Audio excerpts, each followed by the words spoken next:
Hello అండి, అందరికీ నమస్కారం. చండీదేవి గుడికి దర్శనం చేసుకొని కిందకి వెళ్తున్నామండి. ఇది రూప్వే స్టాండ్ అనమాట. ఇక్కడ రూప్వే ఎక్కిన వాళ్ళు ఇక్కడ దిగుతారనమాట. ఇక్కడ నుంచి లెఫ్ట్ సైడ్ వెళ్తే చండీదేవి గుడి, రైట్ సైడ్ వెళ్తే ఆంజనేయ స్వామి తల్లి, అంజనీదేవి గుడి, ఆంజనేయ స్వామి గుడి రెండు ఉంటాయండి. ఇది కొంచెం హైట్గా ఉంటుంది.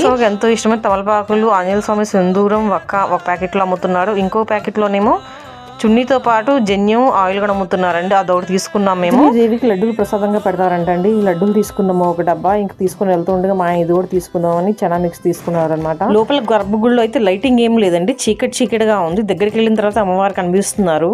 అయితే లోపల వీడియో ఫోటో ఎలా చేయొద్దని అన్నారని మేము బయట నుంచే మేము క్లోజప్ తీసుకున్నాం అనమాట. అమ్మవారు సింధూరంతో మొత్తం అలంకరించబడి ఉన్నారనమాట. అయితే బయటికి రాగానే ఇంకా ప్రసాదం తీసుకున్నాము. టర్న్ తిరిగి ఆంజనేయ స్వామి దర్శనం చేసుకోవాలి. అంతకుముందు అయితే పక్కనే ఉండేది, కానీ ఇప్పుడు మొత్తం రౌండ్ తిప్పుతున్నారనమాట. ఇక్కడ ఫోటో స్టేషన్ అనమాట. వేరే వేరే బట్టలు వేసేసి ఇక్కడ ఫోటోలు దింపుతూ ఉన్నారు. మిమ్మల్ని కూడా దింపుతున్నా అని అన్నారు. వద్దులేండి అన్నాము. ఇంకా చిన్నగా బయటకు వచ్చేసాము. ఇక్కడ ఆంజనేయ స్వామి గుడి అనమాట. అయితే ఫుల్గా ఉన్నారు జనాలు. వీడియో చాలా కష్టం మీద తీసాను, అంత జనంలో క్రౌడ్లో. ఆంజనేయ స్వామి దర్శనం చేసుకుంటే చక్కగా దర్శనం అయిపోయిన తర్వాత ఇంకా ఇద్దరం కూర్చున్నామండి. ఇంకా బయటకు వెళ్తుంటే బయట ఇంకా టిఫిన్ సెంటర్ అనమాట.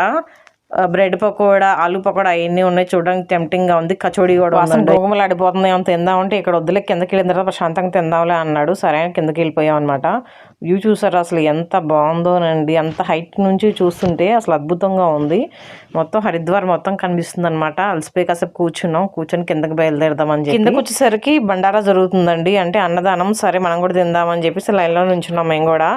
రైస్ పెట్టారు. రైస్తో పాటు మిక్స్ దాల్ అనమాట, అంటే అన్ని పప్పులు కలిపి వండిన పప్పు అనమాట. అయితే ఇందులో ఉప్పు కారం ఉండదు అసలు. అందుకనే పక్కన ఒక పచ్చిమిరపకాయను ఉప్పు ఇస్తారు. ఉప్పు అందులో కలుపుకొని పచ్చిమిరపకాయ కట్ చేసుకొని తింటూ ఉండాలి. ఇక్కడ ఇలానే ఉంటుంది అనమాట. ఇక్కడ సరే మేము కూడా కొంచెం తిన్నాం, ఎక్కువేం తీసుకోలేదు. ప్రసాదంగా తిన్న తర్వాత ఏదైనా తాగాలనిపించింది, అందుకే నిమ్మకాయ సోడా ఒకటి స్వీట్ చేయించుకొని తాగాం. ఇంక ఎనర్జీ వచ్చిందని కిందకి బయలుదేరాము. సగం దూరం నడిచి కిందకు వస్తూ ఉండగా మావాడు తను రిచ్చాడు, తిని మమ్మీ అని తినుకుంటూ నడుస్తూ ఉన్నాం. మా ఫ్రెండ్ వాళ్ళ అమ్మాయిని వాళ్ళ అబ్బాయిని తీసుకొచ్చాం కదా, తనేమో ఇల్లు కడతానని చెప్పి రాళ్ళ మీద రాలేసింది. నువ్వు రాళ్ళేని ఇటుకలు వేస్తానని చెప్పి మా చిన్నోడు ఇటుకలతో ఇల్లు కట్టేసాడు. దర్శనం చేసుకుని కిందకు వచ్చేసరికి 1 అయిపోయిందండి. 1 అయినా సరే ఇట్లా మంచు కురుస్తున్నట్టే ఉంది, అంత చలి ఉంది. కాకపోతే ఎక్కి దిగడం వల్ల మాకంత చలి తెలియట్లేదు అనమాట బాడీకి. మా ఆయన ఈలోగు చెట్టుకి బంక ఉందని చెప్పేసి బంక లాగడం మొదలు పెట్టేశాడు.